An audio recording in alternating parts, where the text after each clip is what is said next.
उन दोनों नाते आज मन बहुत व्यथित है, कहीं पर बहुत आहत हूं।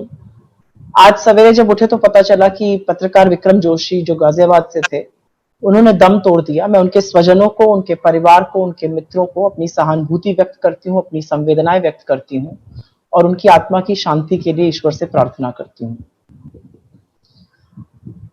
पर स्वर्गीय विक्रम जोशी का क्या दोष था, यह सवाल आज सबको आहत कर रहा है, सबको परेशान कर रहा है। और मैं आप लोगों के माध्यम से, क्योंकि आप लोग मेरे मित्र हैं, आप लोगों के माध्यम से मैं बहुत सारे टीवी चैनल से, बहुत सारे लोगों से, बहुत सारे एडिटर्स से आज ये सवाल पूछती हूँ, क्योंकि ये एक बहस का मुद्दा नहीं बन रहा है। मैंने बहुत टीवी चैनल देखे, इस पर बहुत ज्यादा बात नहीं हो रही है और ये आम आदमी का मुद्दा है। और हम इसलिए इस पे बात कर रहे हैं क्योंकि उनकी बेटी जैसी भतीजी के साथ 1 साल से छेड़खानी का मामला हो रहा था। और ये ऐसी चीज है जिससे तमामों लोगों ने झेला है, तमामों लोग गुजरे हैं। पुलिस के पास वो बार बार गए, पुलिस ने उनकी बात नहीं सुनी और कहीं पर मुझे ऐसा लगता है कि विफलताओं के चलते आज उनकी जान चली गई। तो इस पर बात और चर्चा कब होगी? क्यों नहीं इस बेरुखी पर पुलिस की, क्यों नहीं इतने बड़े अपराध पर आज एक चर्चा हो रही है? और आपके माध्यम से मैं अपील करती हूं कि इस पे स्पॉटलाइट पड़े, इस पे चर्चा हो। क्योंकि उनका अपराध क्या था? वो अपने परिवार को, अपनी बेटी जैसी भांजी को बचाने का ही तो प्रयास कर रहे थे। और थोड़ा सा अगर देखिए उस सीसीटीवी फुटेज को जो बिल्कुल दिल दहला देती है, छोटी बच्ची पॉइंट ब्लैंक रेंज पर उसके पिता को गोली पड़ती है, वो वहां चेत पड़े रहते हैं और वो उनको उठाने का प्रयास कर रही है, जबरदस्त रो रही है। कहीं पर दिल दहलता है, कहीं पर बहुत दुख होता है, पर कहीं पर वो फुटेज देखकर रोष भी होता है। और इसलिए रोष होता है क्योंकि कहीं पर वो प्रमाण है, वो सबूत है, कानून की धज्जियां जिस तरह से उड़ गई हैं उत्तर प्रदेश में उसका। और ये सवाल उठता है कि क्या इस जंगल राज को, इस गुंडा राज को लागू करने के लिए उत्तर प्रदेश की भाजपा की सरकार को ऐसा जबरदस्त ब्रूट मेजॉरिटी, बड़ा बहुमत मिला था? क्या यही राम राज्य की कल्पना योगी जी ने करी थी हमारे प्रदेश के लिए? और मुझे थोड़ा सा इसलिए भी दुख होता है क्योंकि मैं उत्तर प्रदेश से हूं और बड़े फक्र से कहती हूं कि मैं यूपी से हूं, जहां भी जाती हूं, जिससे भी बात करती हूं। दिक्कत यह है कि यह कोई अकेली घटना नहीं है, यह आइसोलेशन में घटना नहीं है। अपराध उत्तर प्रदेश में जिस तरह से फैल रहा है वो एक ऐसी आम बात सी हो गई है। लेकिन उससे ज्यादा आम बात, उससे ज्यादा व्यापक तो बात यह हो गई है कि अपराध के खिलाफ जो आवाज उठाता है उस आवाज को दबा दिया जाता है। विक्रम जोशी जी ने पुलिस से मदद की गुहार करी। 1 साल से यह छेड़खानी का मामला चल रहा था। उत्तर प्रदेश की योगी सरकार की पुलिस ने तब तक कोई कार्रवाई नहीं करी जब तक सोमवार रात को उनके साथ ये विभत्स घटना नहीं हो गई। उसके बाद कुछ गिरफ्तारियां हुई। गोली मारने वालों में जिसका नाम है, जिसका हत्या का जो मुख्य आरोपी है छोटू, उसके खिलाफ पहले भी विजयनगर थाना में एक मामला दर्ज है, उसमें चार्जशीट कोर्ट में भी गई हुई है। और कहीं ना कहीं मेरा यह मानना है कि अपराधियों की सही मॉनिटरिंग करने में पूरी तरह से विफल रही है उत्तर प्रदेश की सरकार और उसी के चलते विक्रम जोशी जी को अपनी जान गंवानी पड़ी। तो कहीं ना कहीं यह सवाल जरूर उठता है कि इसकी जवाबदेही किसकी है, इसका उत्तरदायित्व किसका है, जिसको इंग्लिश में कहते हैं where does the buck stop. कौन उन बच्चियों को जवाब देगा आज? कौन उस परिवार को जवाब देगा आज कि एक नामजद अपराधी था, उसके खिलाफ इन्होंने कंप्लेन करी थी, उसके खिलाफ एक चार्जशीट थी सुप्रीम कोर्ट पे, उसकी किस तरह से मॉनिटरिंग करी गई? दूसरा, कहीं ना कहीं आंकड़े उत्तर प्रदेश का सच बयां करते हैं, जिन आंकड़ों के बारे में आज बात नहीं होती है। एनसीआरबी के डेटा को जबरदस्त दबाने का प्रयास हुआ था, ये मुझसे ज्यादा आप जानते हैं, 2 साल विलंब से वो डेटा आया। लेकिन 2018 का जो नवीनतम डेटा है वो पूरी तरह से प्रूव करता है कि उत्तर प्रदेश अब पूर्णतः अपराध प्रदेश बन चुका है। 2018 में अगर आप जो सबसे नवीनतम डेटा है हत्याओं के, कत्ल के मामले देखिए तो कहीं ना कहीं 4018 हत्याएं हुई हैं 2018 में, मतलब 11 हत्या रोज की, प्रतिदिन की। महिलाओं के मामले देख लीजिए आप, कम से कम प्रतिदिन ऑन एन एवरेज 46 महिलाओं का अपहरण होता है, उनके अगवा कर लिया जाता है, 12 महिलाओं का रेप या बलात्कार होता है ऑन एन एवरेज, और 36 महिलाओं के साथ कम से कम छेड़खानी होती है, उन पर हमला होता है उनकी इज्जत आबरू लूटने के लिए। तो यह है योगी जी का सुशासन, ये इस राम राज्य की कल्पना उन्होंने हमें प्रॉमिस किया था और जो वो चला रहे वो राम राज्य नहीं, वो गुंडा राज है। पर शायद जो उत्तर प्रदेश से लोग नहीं है वो इसके बारे में बड़े अचंभित हों, मुझे इसमें बिल्कुल अचंभा नहीं होता, मैं बिल्कुल भी सरप्राइज्ड नहीं हूं। और इसलिए सरप्राइज नहीं हूं क्योंकि उत्तर प्रदेश की 2017 की जो असेंबली चुनी गई थी, जिसमें भाजपा के 312 विधायक हैं, उसमें से 114 विधायकों के खिलाफ आपराधिक आरोप के मामले दर्ज हैं। मतलब मोटा मोटा 40% के खिलाफ आपराधिक आरोप के मामले दर्ज हैं, जिसमें से 83 विधायकों के खिलाफ तो जघन्य अपराध जैसे कि हत्या और रेप जैसे, बलात्कार, अटेम्प्ट टू मर्डर जैसे मामले दर्ज हैं। तो क्या हम इनसे आशा कर सकते हैं कि ये हमारी कानून व्यवस्था को बचाएंगे, ये हमारी कानून व्यवस्था को पुख्ता करेंगे? मुझे ऐसा लगता है ये अपराधी कहां कर सकते हैं। और क्योंकि मैं एक पत्रकार रह चुकी हूं, मैं जानती हूं कि सच को दिखाना मुश्किल होता है, और मैं ये भी जानती हूं कि सच को दिखाने के लिए कई बार आपको सरकार के सामने सीना तान के खड़ा होना पड़ता है।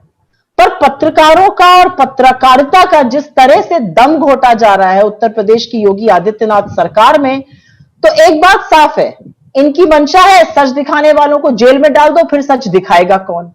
और तमाम वो निर्भीक पत्रकारों के खिलाफ बड़े बड़े मामले दर्ज हुए हैं, बड़ी एफआईआर दर्ज हुई है, कुछ का तो दिन दहाड़े हत्या भी कर दी गई है। चाहे लखीमपुर में रमेश मिश्रा जी की बात हो जिनकी दिन दहाड़े हत्या हुई, या अभी पीपीई किट जो सब स्टैंडर्ड पीपीई किट आई, उसका डीजी हेल्थ केयर ने एक चिट्ठी जारी करी, वहां पर कुछ नहीं होता है, लेकिन जो पत्रकार उसको दिखाता है, Manish Pandey News One India के, उनको खिलाफ एसटीएफ बिठा दी जाती है, वो उनसे पूछताछ करते हैं। मेरे ही नाम की सुप्रिया शर्मा, जिनको मैं एक बहुत जिम्मेदार पत्रकार मानती हूं और बहुत बढ़िया पत्रकार मानती हूं, उम्दा स्क्रोल की हैं, उन्होंने वाराणसी में जो एक गांव मोदी जी ने गोद लिया था, उसमें उसकी असलियत बयां करी, उसकी असलियत दिखाई, तो योगी सरकार ने उनके खिलाफ मुकदमा कर दिया, पुलिस उनके खिलाफ पड़ गई। आप सबको याद होगा मिर्जापुर में मिड डे मील के दौरान नमक रोटी जिन बच्चों को खिलाई गई, और उस सच को उजागर करने वाले पवन जायसवाल जी के खिलाफ मुकदमा दर्ज हुआ। अरे फेसबुक पर कहीं पर एक छोटी सी पोस्ट डालने के लिए, मेरे ख्याल से मुझे उनका नाम याद आ रहा है, पत्रकार कनौजिया, प्रशांत कनौजिया जी थे, उनके खिलाफ मामला दर्ज हो गया, उनको सुप्रीम कोर्ट से राहत लेनी पड़ी। बिजनौर में 5 पत्रकारों ने कास्ट डिस्क्रिमिनेशन, जो जातिगत आधार पर हो रहे भेदभाव के चलते बात करी, उनके खिलाफ मामला दर्ज हो जाता है। ऐसे ही नोएडा में गैंगस्टर एक्ट लगा दिया जाता है पत्रकारों के खिलाफ। तो कहीं ना कहीं पत्रकारों का दमन इसलिए हो रहा है क्योंकि ये माना जा रहा है कि पत्रकारों का मुंह बंद कर दो तो असलियत कोई दिखाएगा नहीं। लेकिन योगी जी से और उनकी सरकार से मुझे सिर्फ ये कहना है कि सच छुपाए नहीं छुपता है। सच एक ऐसी चीज है जिसका आप कितना भी दमन करिए वो छुपेगा नहीं, और इसीलिए शायद आपकी कलई तो आपके विधायक ही खोल रहे हैं। कल ही हम सब ने देखा कि हरदोई से जो श्याम प्रकाश जी भाजपा के विधायक हैं, उन्होंने कहा कि भाई जितना भ्रष्टाचार और प्रशासन और पुलिस में इससे पहले कभी नहीं देखा गया। इसी तरह की बात सीतापुर से विधायक राकेश राठौर जी भाजपा के थे, उन्होंने करी है। तो आपकी कलई, आपकी असलियत तो आपके विधायक ही आपके सामने रख रहे हैं, पर इस पर भी निरंतर बढ़ते अपराध पर योगी जी की बिल्कुल चुप्पी बनी हुई। और सच पूछिए तो अपराध कैसे नहीं बढ़ेगा? कहीं ना कहीं पूरा राजनीतिक संरक्षण है। हम सबको पता है बुलंदशहर में कैसे इंस्पेक्टर सुबोध सिंह जो अब शहीद हो गए, उनकी निर्मम हत्या करी गई। उनके लड़के को कानूनी रूप से नौकरी मिल जानी चाहिए थी, वो नौकरी तो नहीं मिली, उनके साथ कोई न्याय नहीं हुआ। लेकिन उनकी हत्या के मुख्य अपराधी शिखर अग्रवाल, जो कि बेल पर छूट के रिहा हुए हैं, उनको भाजपा ने अपना पदाधिकारी जरूर बना दिया, उनको महामंत्री बना दिया गया है। पीएम जन कल्याण योजना अभियान का महामंत्री बना दिया जाता है। हम लोगों ने कल एक फोटो देखी, अकबरपुर कानपुर देहात अपहरण कांड के जो मुख्य भाजपा के जिला मंत्री हैं सत्यम सिंह चौहान, वो मुख्य आरोपी हैं, वो अपनी फोटो लगाते फिर रहे हैं। ब्रजेश पाठक जो मंत्री हैं उनके साथ, स्वाति सिंह जो मंत्री हैं उनके साथ। तो अब इसको संयोग कहा जाए या प्रयोग कहा जाए? ये कोइंसिडेंस है कि ये सब हो रहा है, या ये भाजपा के संरक्षण में कहीं ऐसा होता जा रहा है? और इस पर हम लोग जरूर अभी चर्चा करेंगे। एक महिला होने के नाते जितनी महिलाओं के अपराध के बारे में चर्चा की जाए उतनी कम है। कुछ दिन पहले हमने देखा कि लचर कानून व्यवस्था के चलते दर दर की ठोकरें खा के थक हार के एक मां बेटी ने आत्मदाह की कोशिश करी। हम सबको पता है कि कैसे कुलदीप सिंह सेंगर जो अब दोषी पा लिए गए हैं हत्या और रेप के, उनको बचाने का पूरा प्रयास भाजपा की सरकार ने किया। स्वामी चिन्मयानंद जी जो इनके बड़े नेता हैं, मंत्री भी रह चुके हैं सेंट्रल गवर्नमेंट में, उनको बचाने का प्रयास किया गया, लेकिन यौन शोषण के मामले इतने गंभीर थे कि उनको अरेस्ट करना पड़ा। आज वो बेल पर रिहा है। कुछ ही दिन पहले हमने देखा कासगंज में गैंग रेप पीड़िता और उसकी मां पर ट्रैक्टर चला के उनकी हत्या कर दी जाती है। बरेली में एक लड़की के साथ बलात्कार होता है, उसके ऊपर बाइक चढ़ा दी जाती है। पुलिस एफआईआर दर्ज नहीं करती है और उल्टे विक्टिम की, पीड़िता की फैमिली को परेशान करने का प्रयास करती है। लखीमपुर में हमने देखा कि एक दलित लड़की के साथ रेप हो जाता है, कोई कार्रवाई नहीं होती है और वो आत्महत्या कर लेती है। बाराबंकी में छेड़छाड़ की शिकायत करने पर पीड़िता की पिटाई करी जाती है, फिर वो चौथी मंजिल से कूदकर आत्महत्या कर लेती है। तो पहले तो यौन शोषण एक औरत सहे, उसके बाद उसकी आवाज दबा दी जाती है क्योंकि उसकी हत्या कर दी जाती है। ये उत्तर प्रदेश में औरतों की इज्जत का मामला है। अपराधियों के साथ सत्ता का जो साठगांठ है, जो मिलीभगत है, उस पर से पर्दा उठाने का एक बहुत बड़ा मौका था योगी जी के पास, लेकिन जानबूझकर उसको खत्म कर दिया गया। विकास दुबे की बात मैं कर रही हूं। फर्जी एनकाउंटर होता है। पुलिसकर्मियों की क्या गलती थी जो 8 पुलिसकर्मी वहां मार दिए गए? उनको कब सच पता चलेगा? आप इस नेक्सस को, आप इस मिलीभगत को, इस साठगांठ को तोड़ सकते थे, आपने नहीं तोड़ा, उस पर पूरा पर्दा गिरा दिया गया। आप ये बताइए कि विकास दुबे का नाम जघन्य अपराधियों की सूची में क्यों नहीं था? आपकी पुलिस का एक हिस्सा पूरी तरह से उसके साथ मिला हुआ था, उस पर से पर्दा कब उठेगा? उनको राजनीतिक संरक्षण कौन दे रहा था? इन सवालों के जवाब से कब तक बच पाएंगे योगी जी? और इतना भद्दा एनकाउंटर भी हुआ जो पिक्चरों से भी बदतर था कि सुप्रीम कोर्ट ने इस पूरे मामले पर सख्त टिप्पणी करते हुए कहा है, हम हैरान हैं। उन्होंने कहा है, हम हैरान हैं कि इतने मामलों में फंसा व्यक्ति एक बेल पर रिहा हो जाता है, जमानत पर रिहा हो जाता है, उसे आखिरकार कैसे रिहाई मिल गई? यह सिस्टम की विफलता है। यह घटना एक नहीं है, पूरी की पूरी व्यवस्था पर सवाल चिन्ह और प्रश्न चिन्ह लगा है। लेकिन क्या आपको लगता है कि इससे उत्तर प्रदेश की सरकार को कोई फर्क पड़ता है? मैं उत्तर प्रदेश की हूं, वहां की कानून व्यवस्था से वाकिफ हूं। अपने खुद के जिले महाराजगंज में चरमराती कानून व्यवस्था को देखते हुए मैं दावे के साथ आपको कह सकती हूं कि इससे उत्तर प्रदेश की सरकार को कोई फर्क नहीं पड़ता है। यूपी में आज अपराधियों का जो मनोबल है वो चरम सीमा पर है, और इसलिए है क्योंकि कहीं ना कहीं यूपी सरकार लगातार अपराधियों की तरफ नरम है। अपराध के आंकड़े छुपाए जाते हैं, अपराधियों को राजनीतिक संरक्षण मिलता है और इससे उनका मनोबल बढ़ा हुआ है और दिन दहाड़े अपराध करने में वो अपने आप को आजाद महसूस करते हैं। अगर अपराध के खिलाफ कोई सवाल उठाता है और स्पेशली विपक्ष में, तो उसके खिलाफ मुकदमा हो जाता है, उसको जेल में डाल दिया जाता है। पर सवाल एक ही है कि इन तमाम चीजों से योगी आदित्यनाथ जी कब तक चुप रहेंगे और कब तक बचते रहेंगे? इस ध्वस्त हुई कानून व्यवस्था के बीच में आखिर वो कहां है? इस गुंडा राज को समाप्त करने के लिए उनके पास कोई साजिश, कोई योजना, कोई नीतिगत फैसले हैं कि नहीं, और कोई मंशा भी है इसको कम करने की नहीं?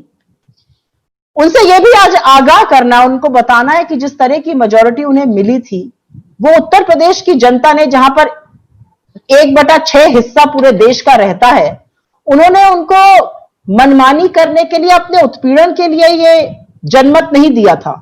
नागरिकों की सुरक्षा करने के लिए दिया था। उनका प्रथम कर्तव्य और राजधर्म यह है कि नागरिकों की सुरक्षा करें, और अगर वो इसमें अपने आप को अक्षम पाते हैं तो अपना पद त्याग दें। हम किसी भी कीमत पर उत्तर प्रदेश को अपराध प्रदेश नहीं बनने देंगे और इसके लिए हम निरंतर अपनी आवाज उठाते रहेंगे। मैं थोड़ी सी बात इसको इंग्लिश में कह देती हूं। I will just briefly make a statement in English on this very issue.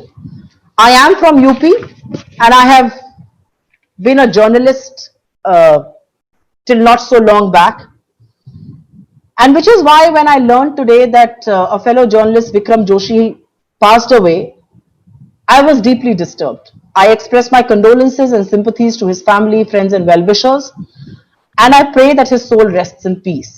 But through you, because you are my friends and we have all been on the field together, I know a lot of editors as well, and I would want to tell them that today it is time to raise your voice against what is happening, because something like this can happen to any of us. What Vikram Joshi was fighting against can happen to any of us. I mean, what was his fault? He was simply trying to protect his family. He was simply trying to get justice against those harassing his niece for the last 1 year.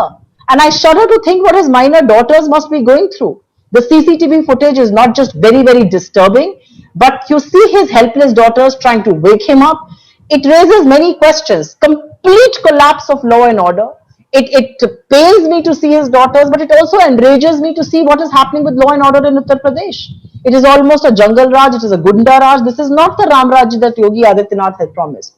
Questions also arise because this is not an isolated incident. Crime has become today commonplace in Uttar Pradesh, and in fact, more than crime, those who raise their voice against crime, they are being silenced by the brute force of the state. Vikram Joshi had faith in the police. He approached the police, which refused to act and only acted after he was shot at point blank range on that fateful night of Monday. It is important to also remind everybody here that the accused Chotu is facing a similar charge in the Vijayanagar police station. A charge sheet has been filed against him, and this is complete failure of the Ghaziabad police that could not track the criminal, that could not monitor him, and because of which Vikram Joshi is today no more amongst us. Where does the buck stop? Who is answerable for this absolute failure? According to the latest NCRB data, which is available for 2018, Uttar Pradesh is today undoubtedly the crime capital of this country. As far as deaths in 2018 are concerned, killings in 2018 are concerned, 4,018 murders happened in that fateful year. And that number has only gone up, which means 11 people were killed every day in the state of Uttar Pradesh. Talk about crime against women. About 46 women on an average are abducted and kidnapped, 12 are brutally raped, and 36 women face assault with an intention to outrage their modesty. That is the state of women, that is the state of people in Uttar Pradesh. But I'm not surprised at all, and I'm not surprised because out of the 312 MLAs of the BJP in Uttar Pradesh, nearly 40% of them, 114 MLAs, face criminal charges. In fact, 83 of them face grave criminal charges like murder, attempt to rape, and rape charges. So how will these people enforce law and order? We are living in a fool's paradise to think they can enforce law and order in the state of Uttar Pradesh. I've been a journalist and I know it's difficult to speak truth to power. I also realize and understand what is happening with journalism in UP. Because in the name of silencing critics, journalism is being smothered. Whether it is Ramesh Mishra, who was killed in broad daylight in Lakhimpur, or News One India's Manish Pandey, who brought to light the whole PPE kits, faulty PPE kits, or Scrolls Supriya Sharma, somebody whose work I really admire. She brought to light the pathetic state of affairs in a village adopted by Prime Minister Modi in Varanasi. She's facing, a court case. She's a brute force of the police. Pawan Jaiswal, who shook our collective conscience by reporting from Mirzapur, the roti namak being served in midday meals. Or Prashant Kanodia, who just simply put out a Facebook post. He finally got relief from the Supreme Court. Or the 5 journalists in Bijnor who talked about caste discrimination and they face grave charges, or the Gangster Act that has been put against journalists in Noida. The list is endless. And this is against our colleagues. This could be against any of us reporting on the government. But the truth has a way of coming out. And no matter how much you suppress it, I want to tell Mr. Yogi Adityanath and his government, the truth will always find a way to come out. And today the truth is being reported from your own quarters. The Hardoi MLA from UP, Shyam Prakash ji, has spoken about it very openly. He says there is such grave corruption all across the state, whether it's police or administration, which he has never seen before. A similar charge has been leveled by Rakesh Rathore, another MLA from the Sitapur district. But the Chief Minister stays absolutely silent as crime level goes up, as corruption goes up. But should one be surprised? I don't think so. And I will quote only 2 incidents here. Inspector Subodh Singh was martyred. Instead of finding him justice, instead of finding his son a job, the BJP went ahead and inducted the prime suspect in his murder, Shikhar Agarwal, now out on bail within their ranks. He has been made General Secretary in the Prime Minister's Jan Kalyan Yojana Abhiyan. Another prime accused in the Akbarpur murder case, BJP District Secretary Satyam Singh Chauhan flaunts his pictures with Law Minister Brijesh Pathak and another Minister Swati Singh. So is this coincidence, or is this a government intoxicated, a brazen government intoxicated with power, which does not care about law and order and thrives on criminal nexus? The lesser said about the consistently raising crime against women, the better. I am a woman. I feel very, very deeply anguished about it. Just a few days back, we saw how a mother and daughter who were completely tired about running pillar to post, they were fed up of the system, tried to self-immolate in the capital city of Lucknow. It's almost a curse to be a woman in Uttar Pradesh today. And now we saw how a rape victim was burnt alive on the road. And this gets repeated all across the state. Kasganj, a gang rape victim was run over by a tractor. Bareilly, a rape victim was run over by a bike rammed into her. Instead of lodging a FIR, the police pressurizes her family. In Lakhimpur, Khiri, a Dalit rape victim, committed suicide for lack of action by law enforcement agencies. In Barabanki, despite lodging a complaint and no action being taken by law enforcement agency, the rape victim jumped off the 4th floor and committed suicide. So they are not just facing sexual assault, they are also having to either take their own lives or being brutally murdered. Kuldeep Singh Sengar, the former BJP MLA, now found guilty of rape and murder. What did the BJP not do to protect him? Swami Chinmayanand, what did the BJP not do to protect him? He faces grave sexual assault charges, has been behind bars, is now out on bail. And instead of attacking and breaking this political criminal nexus where they had a great chance to do so in Vikas Dubey case, they completely shielded it by doing a fake encounter. And nobody will now know the truth. This is the best way to mask this unholy nexus between politicians, between people in authority and power in this government. What will the answer be for the chief minister for the 8 martyred police officials? What is he going to say when we ask him that why was Vikas Dubey's name not in the 25 most wanted criminal list? How will he explain a section of his police in complete nexus, hand in glove with this dreaded criminal? Who in Adityanath's government was trying to give political patronage and protect Dubey? This government cannot escape questions. I mean, the time is not far away when they will be asked these questions. And the Supreme Court of this country has taken a very, very strict view of this. And if I may quote the Supreme Court, it goes on to say that we are very shocked that how could a man with such a history be out on bail? It shows that the entire system has failed. And this is not one incident. It puts the entire credibility of the UP government at stake. That is the observation coming in from the Supreme Court. But do you think this government is going to pay any heed? I mean, truth be told, it doesn't matter what anyone says about them. They're so intoxicated on power. It is the soft, benevolent attitude towards crime, the attempts to mask criminal data, the political patronage being given by the Yogi Adityanath government that has emboldened criminals to increase crime all across the state of Uttar Pradesh. Instead of acting against the criminals, the UP government comes down heavily against members of the opposition who raise their voice against this by faulty, fake cases, by lodging the brute affairs of the state. But there is one question. Why is the chief minister conspicuously silent as the system collapses all around him? Does he have a plan or even the will to crack down on corruption as far as and lawlessness is concerned in the state of Uttar Pradesh?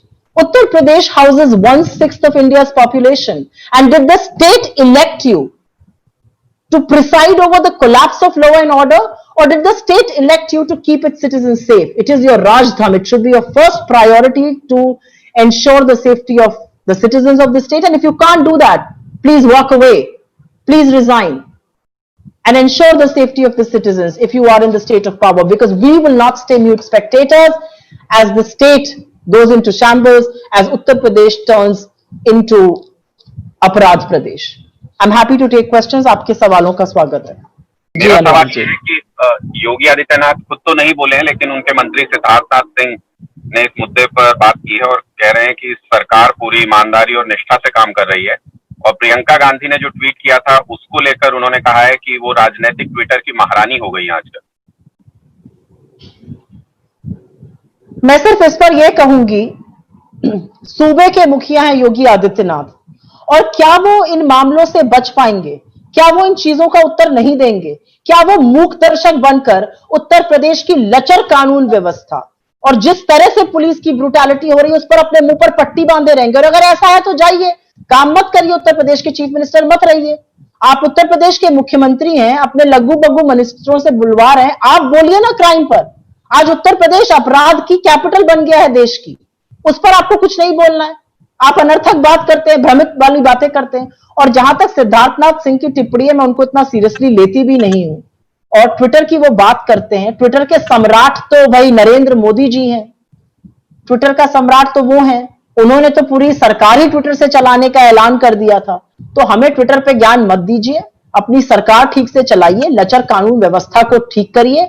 आपको जनमत लोगों की असुरक्षा, महिलाओं के खिलाफ बढ़ते अपराध, इसको बढ़ाने के लिए नहीं मिला है, इनको रोकने के लिए मिला है। राजधर्म का पालन करिए।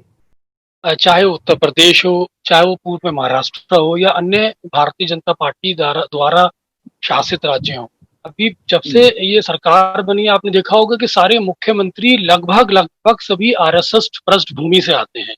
तो ये आरएसएस जो अपने आप में बहुत ही सुव्यवस्थित और अपने आप को बहुत ही डिसिप्लिन ऑर्गेनाइजेशन कहती है, राष्ट्रवाद के नाम पर अपने आप को बहुत बड़ा चढ़ाकर बात करती है।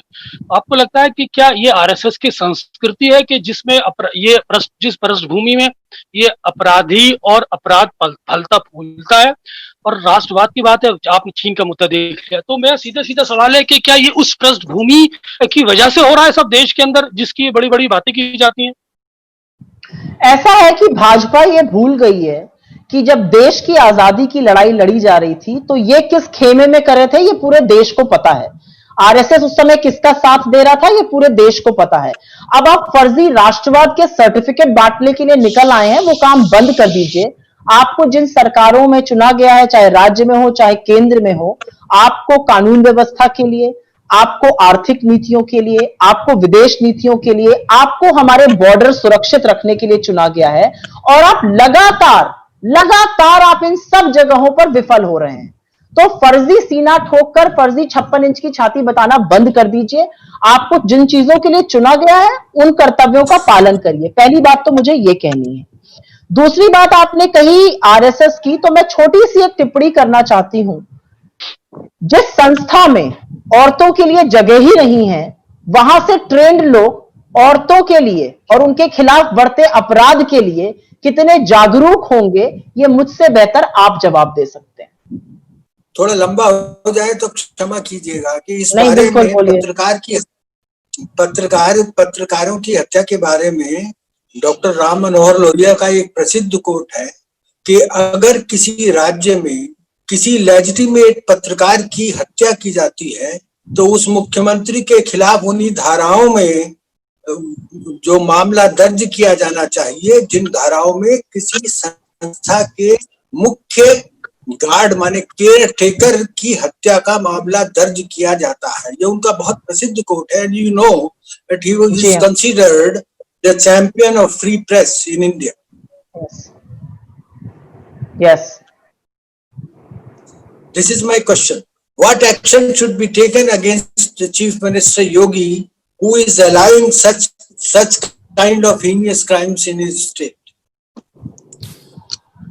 I will only say that the Chief Minister of Uttar Pradesh needs to come out and answer questions on the complete collapse of law and order. This is about journalists, this is about women, this is about common people, this is about people who are running pillar to post and not getting justice. And as far as journalists are concerned, I quoted various examples. Vikram Joshi is the trigger for today's press conference. What was his crime? He was simply trying to protect his daughter-like niece from harassment. He kept believing in the police force. The police refused to act. 1 साल से ये छेड़खानी का मामला चल रहा था, और जो मुख्य आरोपी है उनकी हत्या का, he was charge sheeted. How did the police not track and monitor him? Who is responsible for his death today? And the buck has to stop somewhere. And as far as the collapse of law and order is concerned, as far as efforts to smother free press, clamp down on press is concerned, the buck stops with the Chief Minister. So whether it was said before or not, the buck in the state stops with the Chief Minister. The police reports to him. And if your police is so incompetent, if your police is so insensitive, it is a reflection of you, because you are not telling your police to do the right thing. Been conducted against brother of Chief Minister of Rajasthan. Now, if you see these raids which have been conducted by these central agencies, you see raids were conducted against nephew of Kamal Nath in Madhya Pradesh when the crisis was there. There was raids conducted against D.K. Shiv Kumar when Gujarat Rajya Sabha elections were going on, and also Ibobi Singh. So, do you see any connection between these raids which are conducted at very crucial points by the central agencies? I mean, who would not see a connection, Anandji? I will just say that I think today the BJP's frontal agencies, and this is complete misuse of power, this is complete misuse of agencies at their disposal, whether it is the Enforcement Directorate or the CBI or the Income Tax. Consistently, the BJP has used all of these agencies besides money power to attack the opposition, to topple democratically elected governments, to silence people who have the courage to speak. And the incidents that you quoted, whether it was Shri Kamal Nath ji's nephew, whether it was Shri D.K. Shivkumar ji, whether it was Mr. Ibobi, whether it is Mr. Agrasen Gehlot, who has nothing to do with politics other than simply being the older brother of Chief Minister Ashok Gehlot. Or, I mean, who is surprised that there were 3 people who ED raided on the day the Chief Minister of Rajasthan went public with BJP trying to topple his government? The fact that an MLA has been questioned by the CBI just yesterday and day before. So obviously the BJP is completely and grossly misusing the agencies at its disposal. We condemn it, but we would want to tell them, you do what it may, but it is not going to scare people who stand on the side of truth. It is not going to scare people who believe in justice. It is not going to scare people who will see you on the eye and ask you questions. Supriya जी, मेरा एक सवाल और है कि उत्तर प्रदेश के अंदर जिस तरह से ग्राउंड रियलिटी है, वहां पर अगर सोशल मीडिया को आप ऑब्जर्व करें, या जिस तरह से वहां कुछ समय के अंदर ये देखने को मिला है, एक पर्टिकुलर समाज, खासतौर से ब्राह्मण समाज, ये बार बार यहाँ पंचायतें कर रहा है, मीटिंगें कर रहा है, कि आपको लगता है कि उस पर्टिकुलर समाज के साथ उत्तर प्रदेश में खासतौर से अन्याय किया जा रहा है, जिस तरह से जमीन पर आवाजें उठ रही हैं? सिर्फ उसी समाज के साथ क्यों बिलाल जी? क्या दलितों के साथ अन्याय नहीं हो रहा है? क्या आम आदमी के साथ अन्याय नहीं हो रहा है? ब्राह्मणों के साथ भी अन्याय हो रहा है। ऐसा कौन वंचित रह गया आज उत्तर प्रदेश में जिसके साथ अन्याय नहीं हो रहा है? वंचित सिर्फ वो लोग हैं जो भाजपा से ताल्लुक रखते हैं। आप भाजपा के अनुयायी बन जाइए, आप भाजपा के कार्यकर्ता बन जाइए, आप भाजपा के सामने घुटने टेक लीजिए, नतमस्तक हो जाइए, आपके खिलाफ कोई कार्रवाई नहीं होगी, आपके खिलाफ कोई आपराधिक मामले नहीं होंगे, आपकी सारी सुनवाई होगी। लेकिन अगर आप भाजपा से संबंध नहीं रखते और फिर आप किसी भी समुदाय के हों, आप किसी भी जात के हों, आप किसी भी धर्म के हों, आप किसी भी तबके के हों, आप बड़े आदमी हो, आप गरीब हो, आप खेतीहर हो, आप किसान हो, आप कुछ भी हो, अगर आपका भाजपा से ताल्लुक नहीं है तो आपके खिलाफ अपराध के मामले होंगे, आपका शोषण होगा और आपकी कोई सुनवाई नहीं होगी। तो उत्तर प्रदेश तो पूरी तरह से अपराध प्रदेश बन चुका है, और जिनकी देखरेख में बन रहा है वो साहब मुंह पे पट्टी बांध के बैठे हुए योगी आदित्यनाथ जी। उनके बिहाफ पे बैटिंग करने सिद्धार्थनाथ सिंह आ रहे हैं। अरे भाई, आप शांति से बैठिए, मुख्यमंत्री जी सूबे के महकमे के हेड है ना, उनको बोलने दीजिए, लेकिन वो बोलते नहीं है। वो हर अनर्गल बात करेंगे, वो हर भ्रमित करने की बात करेंगे। करोड़ों लोगों को उन्होंने रोजगार दे दिया। भाई, कहां रोजगार दिया ये बताइए? उत्तर प्रदेश में लोग भूखे मर रहे हैं। मैं महाराजगंज जिले से हूं, लोग परेशान हैं, लगातार परेशान हैं। कोरोना के मामले बढ़ रहे हैं, टेस्टिंग आप कर नहीं रहे, किस तमाशे की बात करते हैं आप? तो जहां तक आपने शोषण की बात करी, हर व्यक्ति का शोषण हो रहा है, सिर्फ उनका शोषण नहीं हो रहा है जो भाजपा से हाथ मिला के आज खड़े हैं।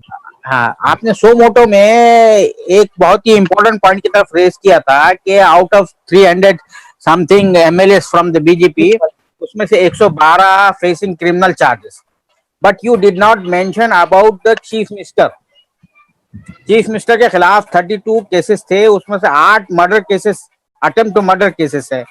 तो जब ऐसा शख्स जो है होल्ड करेगा, ऑफिस होल्ड करेगा, तो how do you expect,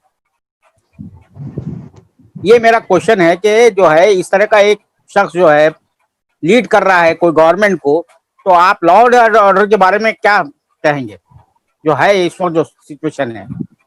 Abdul जी, मुझे लगता है आपने अपने प्रश्न का उत्तर खुद ही दे दिया, और ये अच्छा प्रश्न आपने पूछा है, और ये प्रश्न सबकी जुबान पर है।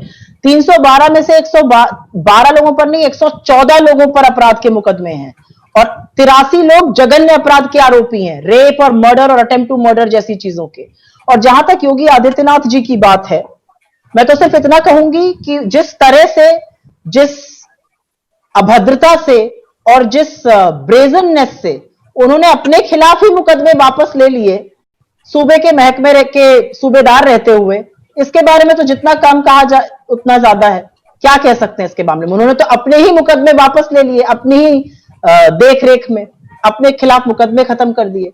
तो जो लचर कानून व्यवस्था है, कहीं पर उसको पूरा पूरा राजनीतिक संरक्षण है। बिना राजनीतिक संरक्षण के इस तरह से कानून व्यवस्था लचर नहीं होती। मेरा तो मानना है कि अगर एक जिले की पुलिस चाह जाए तो मंदिर या कहीं से एक चप्पल चोरी नहीं हो सकती है, लेकिन पुलिस आतंकियों के साथ मिली हुई है, पुलिस और आतंकियों की साठगांठ है। जो लोग सरकार में बैठे हैं उनकी मिली भगत है इन आतंकियों से, उनके भरोसे सरकार चल रही है। जिस तरह से लोग काम कर रहे हैं, बड़े बड़े हत्या के आरोपियों को बीजेपी में पदाधिकारी बनाया जाता है, लोगों को न्याय नहीं मिलता है, इसके बारे में क्या कह सकते हैं? यही तो दिखाता है कि उत्तर प्रदेश में कानून व्यवस्था पूरी तरह से ठप, ध्वस्त, चरमरा चुकी है। 3 of the 312 MLAs of Uttar Pradesh face criminal charges. In fact, 83 of them face grave criminal charges like rape, attempt to murder and murder charges. So how do we expect these people to uphold law and order? And as far as the chief minister is concerned, in a very brazen move, he withdrew cases against himself. And you are absolutely right that such a man is now responsible for law and order in Uttar Pradesh, and which is why perhaps the political patronage that we are seeing of criminals, the nexus we are seeing between criminals and politicians is out there for everybody to see. There is a complete collapse of law and order. There is complete brazenness of the government. It's intoxicated with power. It does not want to see the reality and act on it. In fact, it tries to mask the reality. Today, every section of the society in Uttar Pradesh, if you are not associated with the BJP, irrespective of your caste, irrespective of your status in the society, irrespective of your religion, you are going to be prosecuted. You are going to be, you will face very, very grave charges. You will face criminal incidents. And so it is, the buck stops with the chief minister, and the lesser said about his own record, the better it will be. This is about Rajasthan politics that ये जानना चाह रहे थे कि अभी भी सचिन पायलट और उनके जो समर्थक एमएलएज हैं उनके लिए पार्टी के दरवाजे खुले हैं, और दूसरी बात यह है कि जो यंग लीडर्स हैं पार्टी में वही लगातार पार्टी छोड़ के जा रहे हैं। तो क्या जो आइडियोलॉजिकल कमिटमेंट है पार्टी में, ऐसे लोगों की कमी होती जा रही है जो आइडियोलॉजिकल लेवल पर कमिटमेंट है, बल्कि कांग्रेस में आ रहे हैं, यहाँ से कुछ हासिल करके दूसरी जगह जा रहे हैं? जहां तक आइडियोलॉजिकल कमिटमेंट की बात है, राजस्थान में जो पिछले 10 दिन में हुआ है वो आपके सामने है। अशोक गहलोत जी के पास बहुमत है, उनको 109 विधायकों का सपोर्ट है। चुनाव के बाद उनको निर्वाचित विधायकों ने अपना नेता चुना, चीफ मिनिस्टर चुना, और इसीलिए वो चीफ मिनिस्टर बने। सचिन पायलट जी की जहां तक बात है, वो हमारे जुझारू साथी रहे, पीसीसी के अध्यक्ष रहे, बहुत कम उम्र में 26 साल की उम्र में सांसद बने, 30 में वो मंत्री बन गए थे, 35 में वो पीसीसी अध्यक्ष बन गए थे, और 42 साल की उम्र में वो डेप्यूटी चीफ मिनिस्टर बन गए। आपने क्योंकि यंग लोगों की बात करी तो मैं ये भी बता दूं कि ज्योतिरादित्य सिंधिया जी को 8 प्रमोशन मिले थे पिछले 15 सालों में।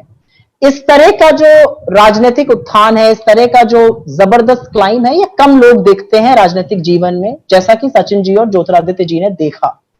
अब इसके बाद भी अगर वो बीजेपी की ओर मुखरित है, और सचिन जी से तो हमारा ये कहना लगातार रहा है कि भाई आप परिवार के सदस्य हैं, आपको जरूर कोई तकलीफ, कोई दिक्कतें, कोई शिकायतें हो सकती हैं, लेकिन ये सब बातें परिवार के साथ बैठकर होती हैं।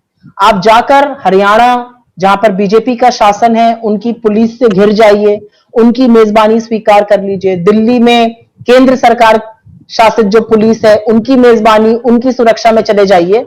तो इस तरह से घर वालों में भी बात नहीं होती है। और घर वाला कितने भी प्रिय हो सैयद जी, आप अपने ही घर में आग नहीं लगाने देंगे, आप अपने ही घर पे बुलडोजर नहीं चलाने देंगे। सिर्फ मेरा इतना कहना है। Sound legal background also.